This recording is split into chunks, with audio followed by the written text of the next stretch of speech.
You are listening to the CB Cowgirls podcast, where rodeo roots run deep. We invite you to grab a cup of coffee and come to the table as we visit about all things rodeo and the Western lifestyle. Today's episode is a collaboration with the Columbia River Circuit and brought to you by Ram Trucks, Les Schwab Tires, and Legends Casino. Now, here's your host, Becky Mapston. Welcome to the CB Cowgirls podcast. This is your host, Becky Mapston, on behalf of the Columbia River Circuit. Today we are sitting down and visiting with one of our veteran Columbia River Circuit cowboys. He's been in the PRCA since 2012, and he is really climbing the ranks. He's a three-time NFR qualifier. He's heading to his fourth Ram National Circuit Finals in Kissimmee, and we are just really excited to sit down and visit with him and get to know Mr. Austin Foss. Austin, are you there? Yeah, good morning. Thank you. Good morning. Now, we've been trying to sit down and visit for a bit, and we've had a few, hang-ups and mishaps, but we're here. We're finally joined, and we're going to chit-chat. So, Austin, take us back through you climbing up the ranks and what it took to get you to where you're at today.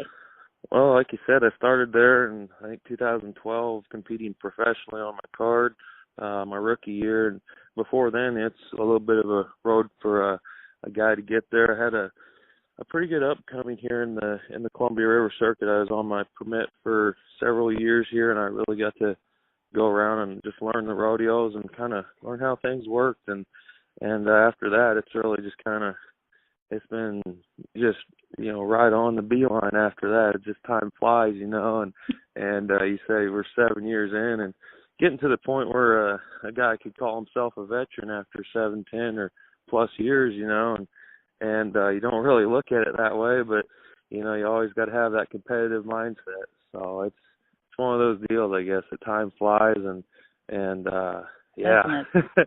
Doesn't it, though? Oh, my goodness. Yep.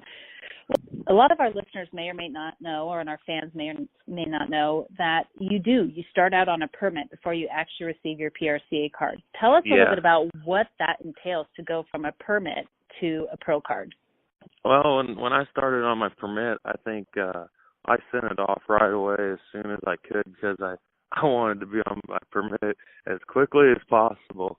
And I went to, I think I remember mailing it off probably like 3 or 4 days before my birthday just so it got to the PRCA and I could get my card there, get my permit that much quicker. But I think I was 18 when I got it. You got to be 18, and I was still competing at a few high school rodeos, and I was able to go to some PRCA rodeos. So it was kind of a cool feeling. But it's definitely for those younger guys coming up so that they can kind of get to know the ropes and figure things out as far as rodeos and where to go and how to travel and just kind of get to know their country, really, if they haven't been out doing it. But I was pretty lucky. I kind of got to do a little bit of the high school rodeo for a few years, and then, like I said, I was able to get my permit after that, and that really teaches a guy a lot. Well, and is it money earned that you have to put on your permit to qualify for your PRCA card? Yeah, I think you got to be able to win, you got to fill your permit, and I think it's $1,000. So you got to be able to go win $1,000 to buy your card and stuff and keep going. But it's definitely a learning curve for some people, and I guess that's why, some folks, they let you do it for 2 years, and then you have to buy your card after that, I think. So, gotcha. Yeah. Little education for all of our followers of rodeo, so they understand that it's not just simply coming in and being a pro. You have to work your way up the ranks. Exactly, and I believe if you're going to college, like the PRCA will work with a student on that too. If they're, I'm in school for 4 years, and I have to be that dedicated to school. I think that they'll realize that, and as long as you're in school a full amount of time, like taking a certain amount of credits, they'll allow you to buy your permit even further. So it's kind of a neat deal. There's some options. That really goes to say something about the sport of rodeo. Exactly. They want a guy to have something to fall back on. That's awesome. I didn't even know that. So that's an education for me. Austin is our 2018 Columbia River Circuit bareback riding champion. Boy, you kind of cleaned house in Yakima this year, and I really wish I would have grabbed you back when we were down there. But take us through a little bit of a recap, because you won rounds 1 and 2, and then you won the average with the score. It seems to be you kind of set the pace right there, and that's kind of been your your flow the last few months. So take us back to circuit finals.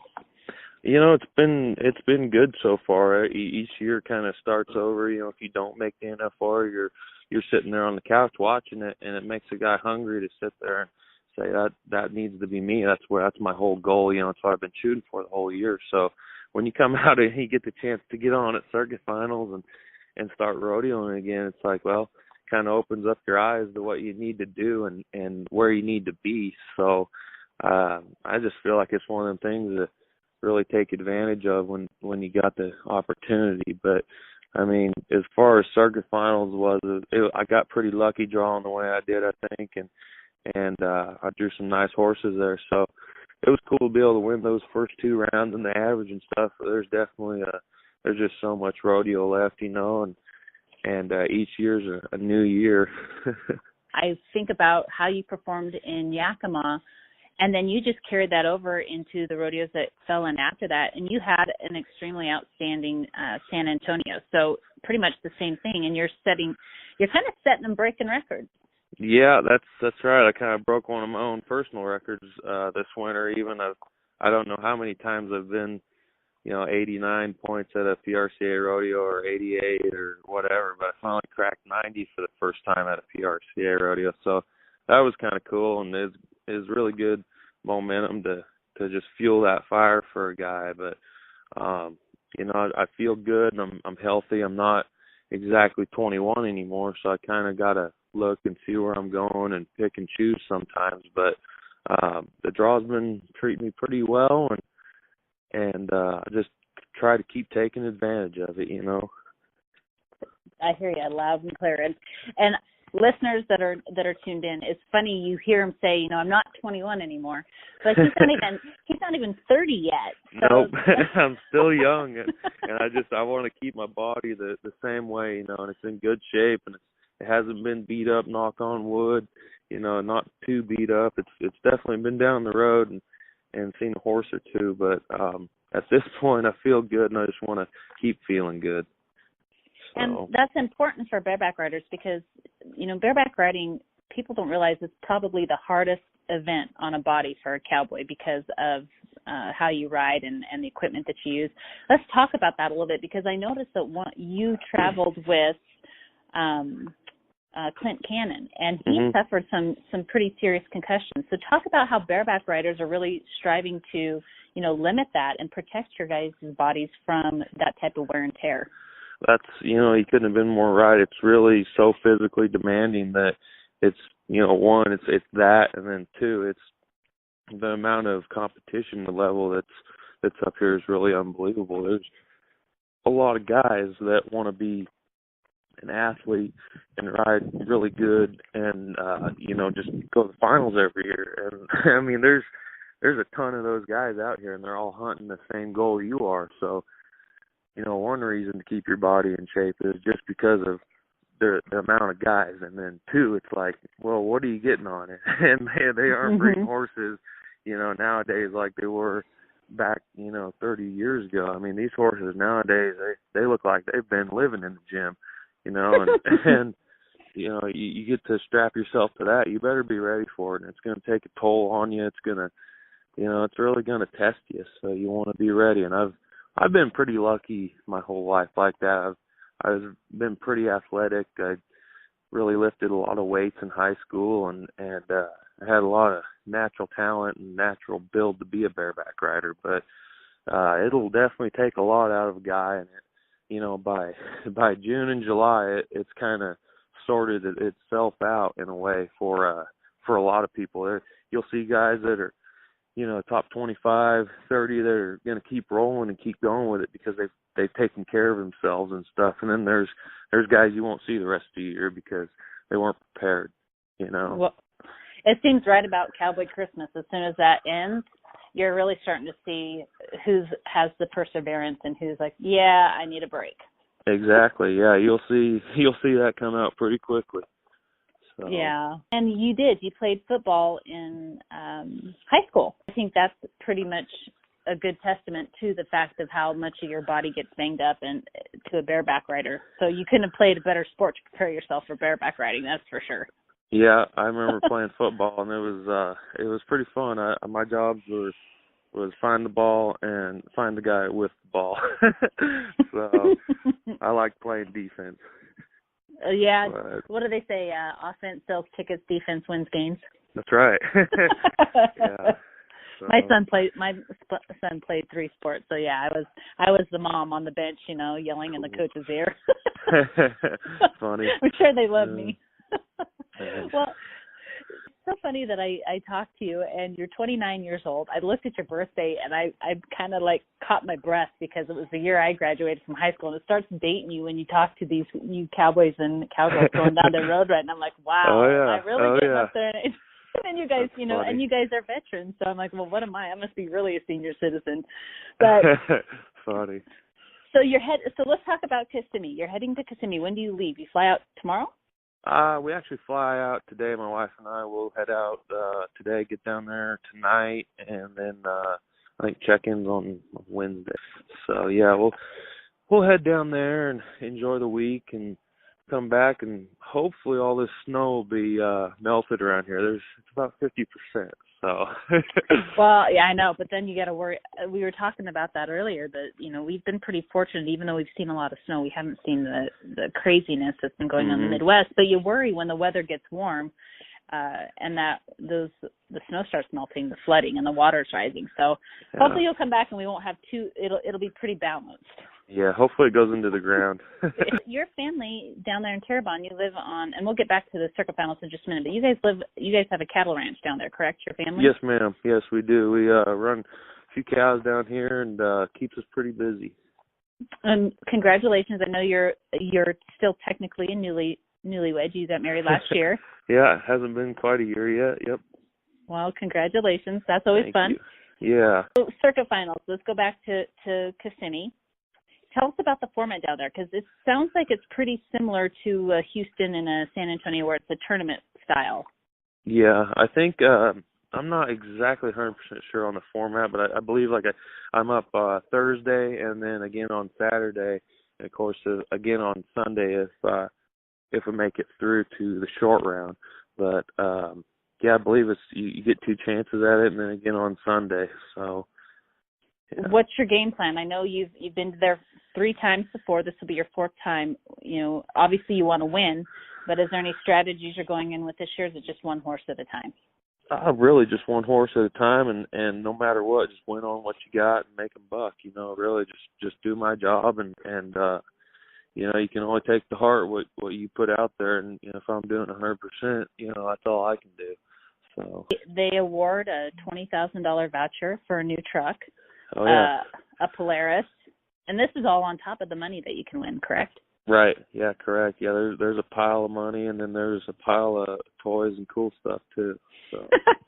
And this year they're holding the circuit finals with some big music festival, so that should be fun for all the contestants to be down there this week. Yeah, I think it's the Country Thunder, and they're going to have a bunch of different artists down there. So that's the first year they're doing it. I think it'll be kind of neat to see who all's there, and should be a pretty fun time. Do you like having it down in Florida? I mean, what's your vibe down in Kissimmee? I like it. It's kind of a nice change to go down there weather-wise. It's nice and stuff. And then really, because to me it matters about the horses, as how the athletes perform and stuff, because that's how, we'll end up or we'll perform, because we can only do so much with what we got. But some horses like going down there and some horses don't. Some horses kind of think the water tastes a little bit different and they don't want to drink or they don't want to eat and stuff. So it's kind of, I sure like the venue and the event and all the people and the hospitality and all that. It's great place and stuff. But if I could take that all and just move it up a little bit north for the horses' sake, that'd be pretty cool. But I think that you never know. There's some animals that can get used to it, and I'm sure they got plenty of them down there that are from around there, so it should be good either way, I know the climate's a little bit tough on the animal athletes sometimes, but other than that, I think it's a great venue and great people and a great event. So And it's so interesting because unlike any other sport, rodeo, the scoring in the rough stock events really, I mean, they all pertain to animal athletes and athletes themselves, but really in the rough stock, you really are relying on a lot of your winnings based upon the horse that you draw because they work towards your points as well. So I know that makes a big difference in the rodeos that you hit and the draws that you make. Yeah, exactly. Like at San Antonio this year, I got on a horse from Powder River, and it's funny, they loaded him up I think like a week before they headed down there, and Hank and John told me it was like almost -20 when they got on the truck. And that afternoon before I got on, it was almost 90. It was like 88 degrees there, and it was just insane that the temperature changed, that just those animals incur, almost 100 degrees, between a week, and they were sweating for no reason, standing there, not even moving, just sweating like no other. Like, what is going on? Yeah, exactly. Wondering what kind of world they were in. So, and they still performed, so that's saying something for them. Oh, yeah. And, and it's beautiful because, they may be up one night and then up another 2 performances later, and they have to work that 8 to 10 seconds. And it is work for them, but exactly. They're pretty adaptable, and they're athletes just like you guys are, and they know their job, and they go out there and they do it. Yeah, it's kind of nice to have animals that you can rely on sometimes like that. Right. Being I'm going to say it, veteran in the Columbia River Circuit. I'm just going to give you that title. Perfect. You've really honed a couple things. You've really honed your sport. I really see how you're just like you're settling in and you're in a groove, and you've had successes. I mean, you placed in 4 rounds at the NFR in 2015 and 3 rounds in 2013. You're 1 round, 6 and 8 in 2014. So I mean, you are a world champion in the making, and it's just a matter of time before you win that title. What would you say that in doing that, in this year in that groove that you're in, you attest that settling to and the attributes to get you in that mindset that you're at right now? Really, it's a lot of the people that support me and the people that are there that I'm around a lot. You kind of, a guy says that, when you're starting and stuff, you want to surround yourself with winners, and you kind of try and put yourself in that field, where you're always around somebody that's successful at it. And then, eventually over time, if you persevere and keep after it, you become that person that's successful and stuff. But then again, there's a lot of other people that got you there and helped you along the way. So it's just one of those things you want to keep looking back and keep helping the next person behind you, and always have your hand out to help them and show them along the way, because there's a lot of people that got you to where you are today. And I mean, you just want to keep the sport going, really. So Right. Yeah. And Columbia River Circuit, I have to say, we've had some great world champions and just all-around cowboys coming out of our circuit. I really am, partially favored to the Columbia River Circuit, if you can't tell. But you look at bareback riders like Bobby Moat, and of course, me when I was growing up, I always watched Clint Corey whenever we were at bringing rodeos stock to the rodeos, and they just. And even in your generation now and who you're riding with yourself, Casey Field, you all have, like, I guess what I want to say, there's almost a beautiful form to how you guys ride. And I think that's a testament to the caliber of excellence that you pursue. Yeah, there's like you said, there's a form of how those guys, they ride, like Bobby and Casey and even Tilden and Steven and everybody. It's just one of those deals. You gotta, it's helping your body more than anything. And some people say, that some people make that bronc riding look so easy, like riding a bike. And it's like, I guarantee it really took that guy a lot of times to wrecking that bike to make it look that easy, But right. There's definitely guys go through a lot of their own trials and learning how to get where they are. I know that Bob, he had his fair shares of hang-ups and mess-ups. So did myself. So did Casey. So did, anybody that's really learned how to ride like that. But the thing about it is they just never gave up, and they just always wanted to keep learning about it and keep improving. And it's, it's took them where they are today. So Right. Let's talk about you being a veteran and what we talk about as far as pursuing that excellence, the Columbia River Circuit has put together the Bareback riding series for these rookies that are coming in and those that are these permit holders. What do you think about that? I think that's been a pretty successful this last season. Oh, absolutely. There's guys that are chomping at the bit now to go to the Columbia River rodeos because of I think there's must be 14 or 15 rodeos that pay guys fees. So if you want to come up here and rodeo for on your permit, you can basically make the circuit finals without even having to pay an entry fee. So it's a pretty cool deal, and they give a rifle away at the end of the year for the top guy and pay their gas. Yeah, exactly. You get gas cards and everything else. So they're really doing a lot up here, and they're trying pretty hard to get guys to come and just try it out and keep after it, because you never know. I mean, you're going to catch a lot of fish before you keep one, especially in this pond. I would say it's just, a lot of kids ask me like, oh, what's riding bareback horses like? It's like, I'll tell you, man, it's not for everybody. If you like it, you like it, and the only way to find out really is trying it. A guy can sit around and tell you, oh, it's getting in a fight. I'll get ready to, get in a fight, all this stuff. And it's like, take a breath and analyze what's going on here. And you got to be more of a react phase, and really, I don't know, it's tough. But like I said, it's more of a thing that you figure out on your own. Right. And the reason, too, I think it's important to note that the reason why they chose to create a bareback riding series is because, unlike saddle bronc riding, which of course I love, I'm married to a saddle bronc rider and it's a finesse sport, but my dad and my brother are bareback riders. So, but comparatively speaking to saddle bronc riding and to bull riding and to team timed events where there's a plethora of contestants, the bareback riding overall, the people coming up, the boys coming up in the circuit, it's just been, or even in the PRCA, it's just the numbers are low. So we're really trying to garner interest in the sport of bareback riding. Exactly. Yeah, they're, like I said, it's one of those deals. It's a hard pond to fish for. There's a lot of guys that they'll try it and they're like, man, that was way rougher than I thought. Like that was not like riding a bull, or whatever. And not to say that riding bulls isn't extremely hard or extremely demanding, but some guys just, they go from one to the other or they've just never tried one and they realize like, oh my gosh, like those guys really get a lot put on them. That takes a lot. And like, I'm going to have to go to the gym. I'm going to have to do all this stuff. I'm going to have to be in shape. I don't know, and there's guys that look at it all and they're like, dang, that's just a world of opportunity sitting right there. So look out.